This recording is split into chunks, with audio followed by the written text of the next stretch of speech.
Hey guys, and welcome back to Starcastic Remarks. My name is Ryan Chambers. We are the official Dallas Stars podcast here at Starcastic Remarks of THPN. Thank you to our sponsor, DraftKings Sportsbook, as always, for being our sponsor. That promo code there is THPN once again. We got the little festive-ish stuff going on with the tree in the background.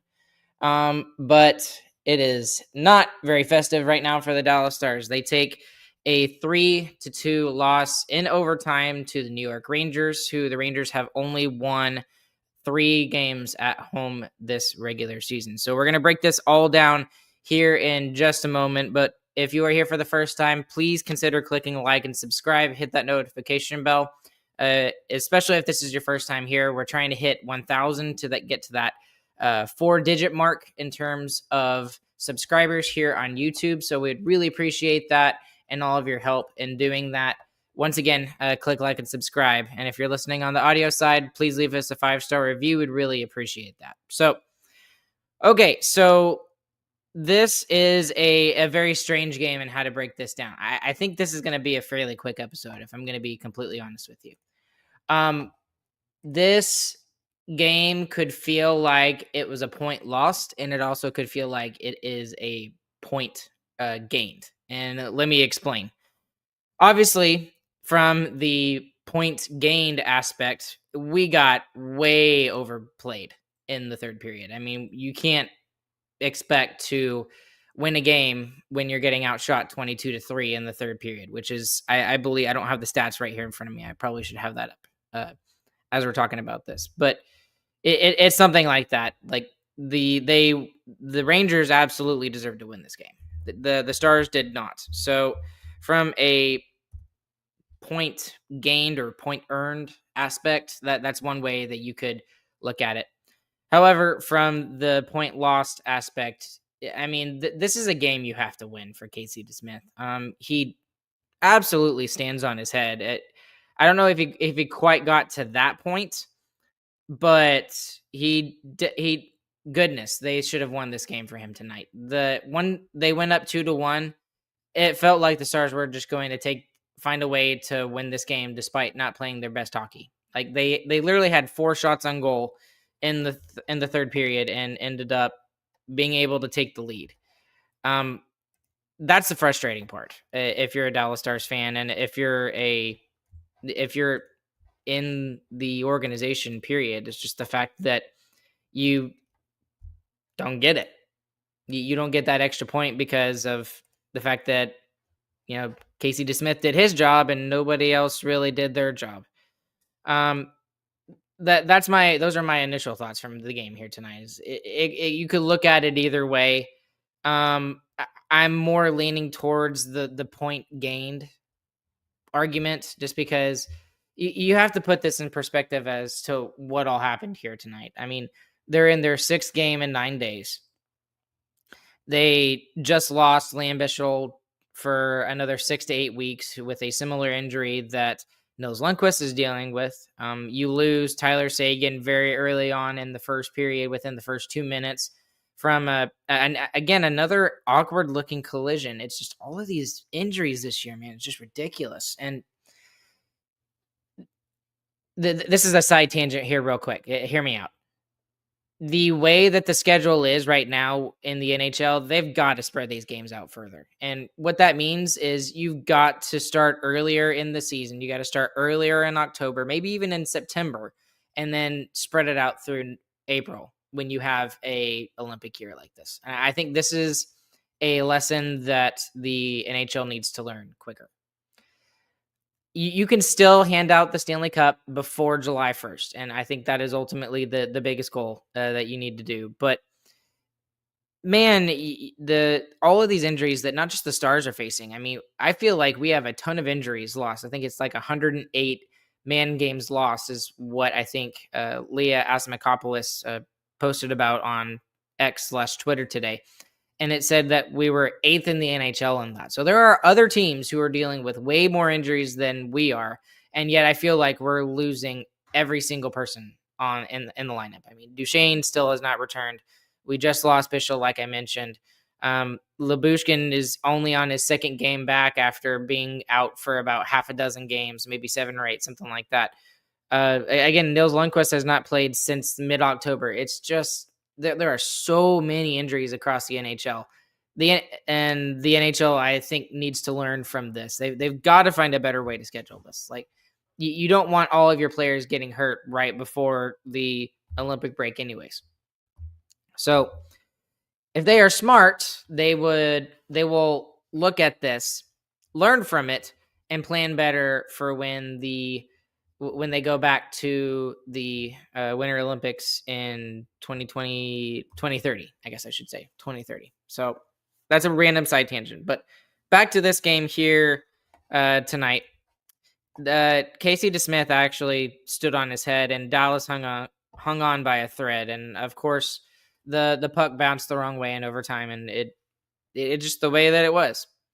Right now, I think the fan base and myself feel that we did enough and we played okay enough to get 2 points, but yeah, we didn't deserve it tonight.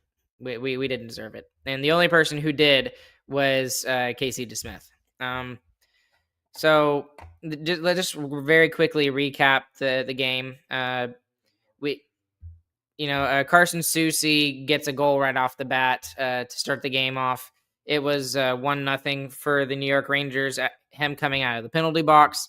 And it looked like Casey DeSmith had it, but it just barely trickled through him.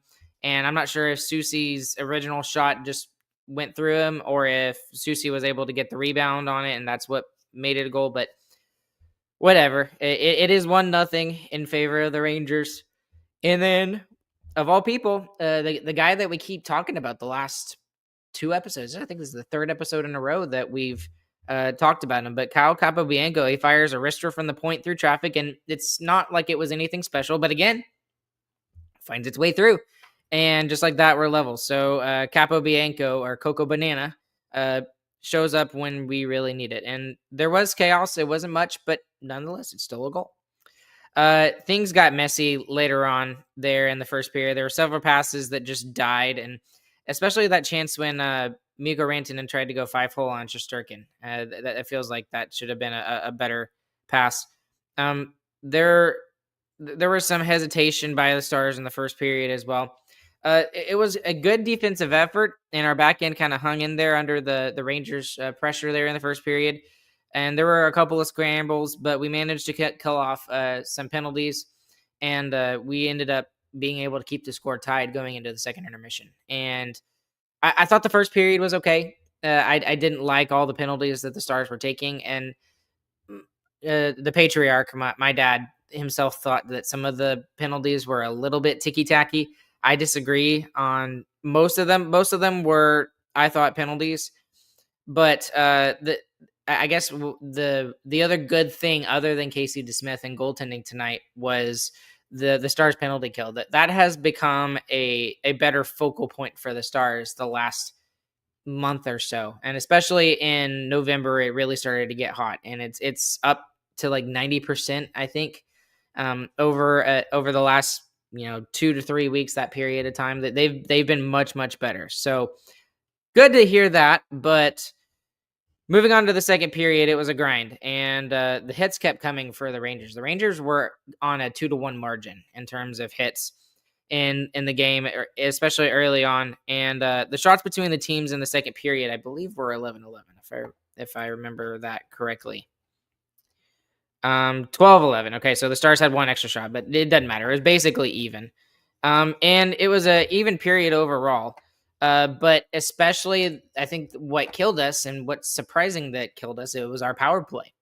Our power play in the last 5 minutes of the second period, the Stars were getting nothing, absolutely nothing. Normally, the Stars are able to rely upon that power play to be the difference maker in games, and especially in a game like this, you need the power play to really kind of cash in for you, and it didn't.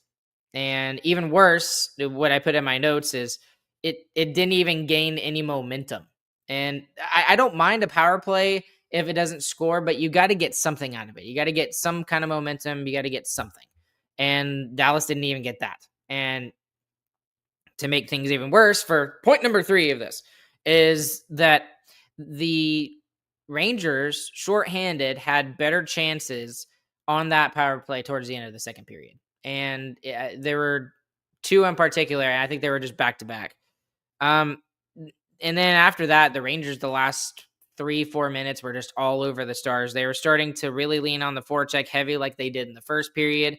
The Rangers kind of got away from that in the second. I don't know if it was the Rangers got away from it or the Stars kind of were able to kind of deal with it better at the beginning of the second. But regardless, they started really leaning.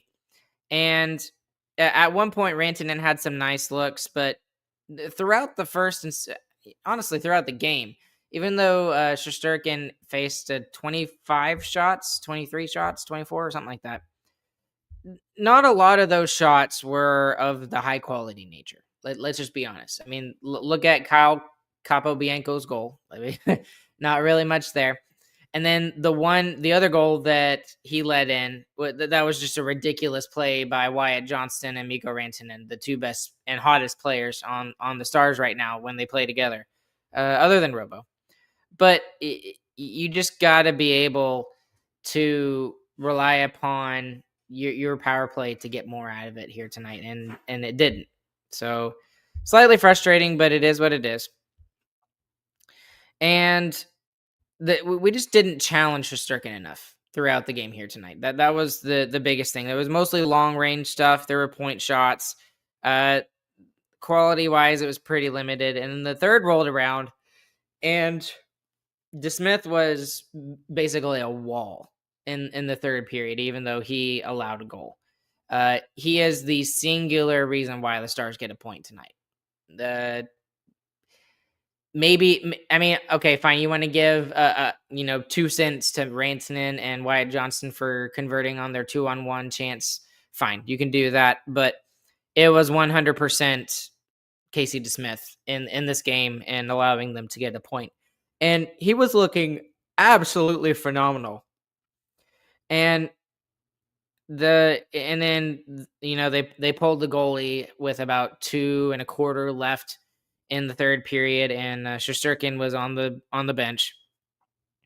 And the Rangers at this point, they had just thrown everything at the net. They were just looking for a crash the net goal. They were looking for something nasty. And yeah, it ended up being 2-2 thanks to Will Cooley. Cooley just had a rebound, and what really sucks is that he just kind of turned around and flung it at the net, and it wasn't even going to be on net.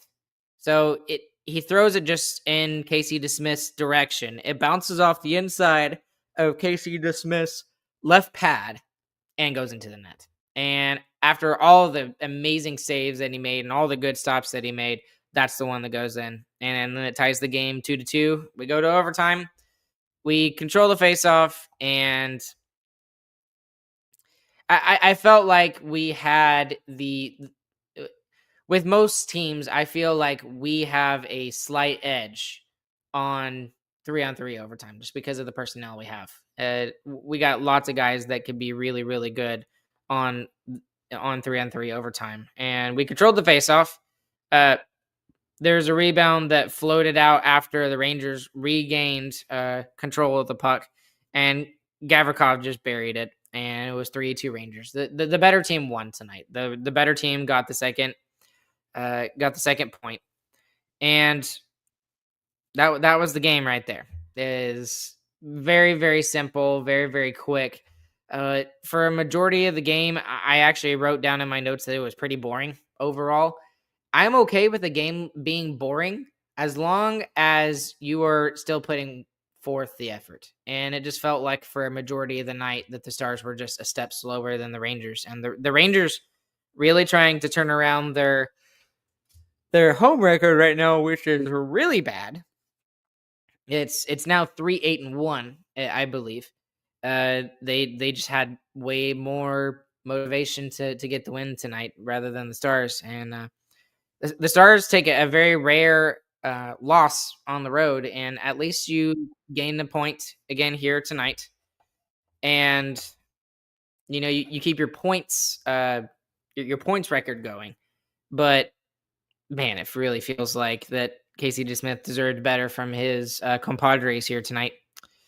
Couple of turning points in the game. The DeSmith's third period stand was just ridiculous.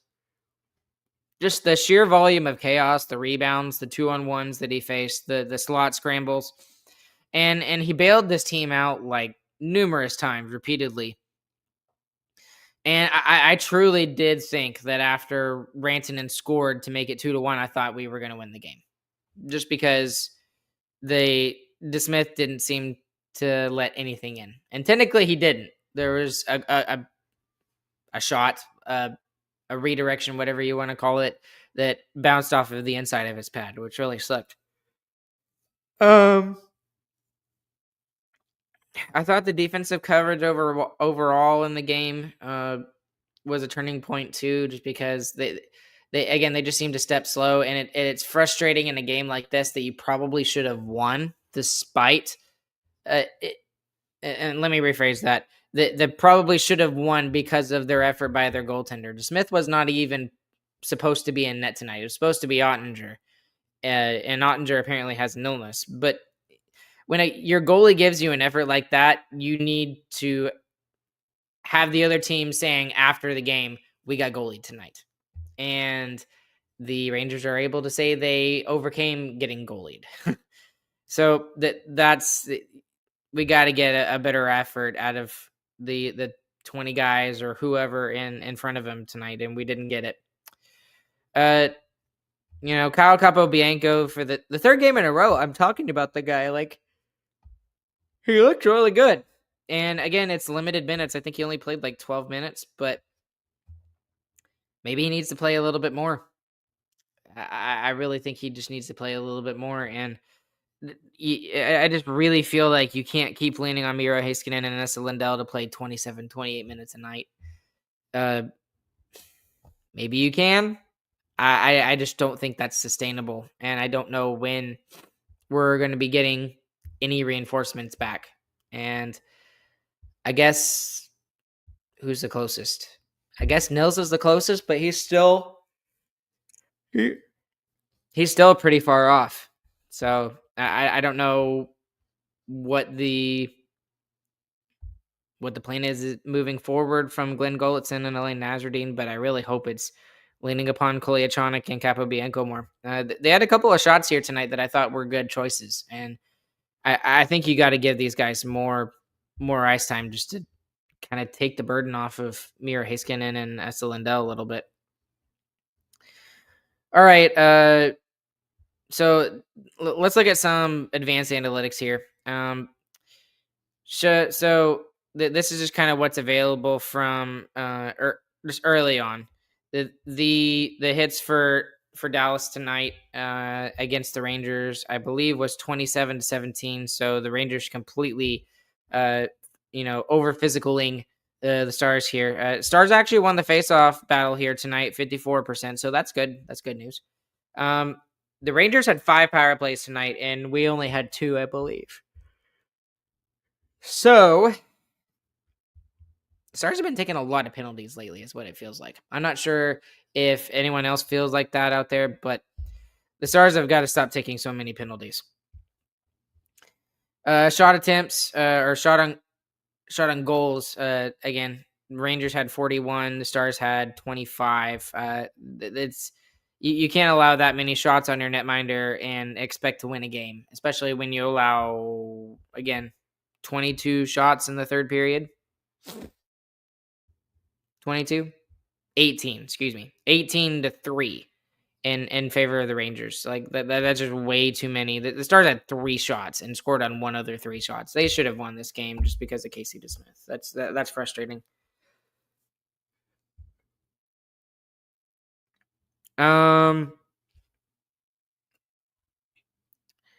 Again, there's not really much to kind of talk about here tonight other than that. The Stars, I'm just worried about our ability to win the game tomorrow, because the game tomorrow is against a better team in the New Jersey Devils. And yes, I know they don't have Jack Hughes right now, but they're still one of the top teams in the East.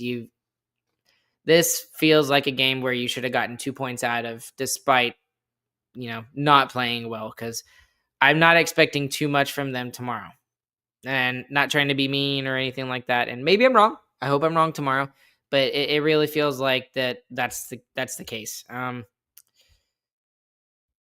Power play's got to be better. It was a liability here tonight, but I think that's just a one-off. It's normally been pretty good, so I'm not too worried about that. Let's do biggest winner and biggest loser here tonight, and then we will wrap it up. The biggest winner tonight is obviously Casey DeSmith. It's not even a question. I mean, if you want to give it to the penalty kill, I think you could give it to the penalty kill as well. But this is all Casey DeSmith's game, and how many times have we talked about him? Anytime he has made a start, he has made an impact on the game. And that's, again, not trying to start media storms and stuff like that, but it seems like Ottinger has not done as much this year in terms of taking over games and giving his team the best chance to win, like Casey DeSmith has on a consistent basis. I went back to the last couple of episodes, and I'm looking at him, and there are like 2 or 3 times within the last month where I talked about Casey DeSmith and his name was in the episode title, just because he's such a big issue for our opponents. So he's the biggest winner tonight. It stood on his head. He only got the 1 point tonight, and in part to Migo Rantanen and Wyatt Johnson, but without him, the game would have gotten out of hand in the third period. We should have lost that game by a good 2 or 3 goals. The biggest loser here tonight is the power play, and then just the zone attack execution. Tonight we really generated zero real momentum with the man advantage, and that was a big point I talked about in the second period. There wasn't really a clean zone entry. There's not really a sustained offensive push there, and I think that was the big turning point in the game, because after that power play and after those 2 gargantuan chances that the Rangers got shorthanded, it was just all Rangers after that, in the final 5 minutes of the second and then throughout the third period. Other than the 1 goal against the flow of play that Rantanen and Wyjo had. So that lack of execution ultimately cost us here tonight. So that's got to be better tomorrow. Ottinger's probably going to have to stand on his head again tomorrow because of, second game of a back-to-back. He's not normally the guy that plays the second night of a back-to-back. I would expect to see him tomorrow, despite him being sick. I'd be really surprised if we see Casey DeSmith again tomorrow, just because of the sheer workload that he had tonight. I mean, over 40 shots he had to face, and none of the goals were really his fault. They weren't. It was just the Stars were a step slow tonight, and goaltending and penalty kill were pretty good. That was about it, and that's the game in a nutshell. To be honest with you, I'm not too upset just because of. I mean, you got to look at where the Stars are at. They just won 4 games in a row. Their month of November was absolutely ridiculous. But what they can't do is start off December like this and then just go nosedive, kind of like what we're seeing from Winnipeg. We don't want to see Dallas go through a colossal, fall off the mountain from where they are right now, because that would be very, very counterproductive for what they want to do into the playoffs. And again, just looking at the scores right now in the other games, I think, Minnesota is up 1-0 over Edmonton, and they're in the second intermission, and Colorado's up over Vancouver 3-1. So this is another. It sucks because the Stars are going to lose ground against Colorado, and Minnesota looks like they're going to gain ground against the Stars. So we'll have to wait and see, but I will see you guys again tomorrow night after the Stars take on the New Jersey Devils. Be probably a little later just because we've got church around 7, so expect the episode to be a little bit later tomorrow night. But for all of you who are listening live right now, we appreciate you. Once again, click like and subscribe if you're here for the first time. Hit that notification bell. Even if you're here afterwards and you're not watching live, we appreciate that. We're really close to 1,000 subscribers. If you're listening on the audio side, please consider leaving us a 5-star review wherever you may be listening on your favorite podcast platform of choice. And thank you once again to our sponsor, DraftKings Sportsbook. Promo code there is THPN. If you'd like to join the Who Cares Club for $5 a month to kind of help us keep the lights on here at Starcast Remarks, help us keep this content for free. We try to do as much as we can here, and we really appreciate that. And as always, please make sure you go and look at our merch shop, StarcastRemarksShop.com, for all the latest merch options from our podcast. Alongside just me here tonight, we will catch you guys on the flip side. We hope you guys have a fantastic morning, afternoon, evening. Whenever you guys are listening, go Stars.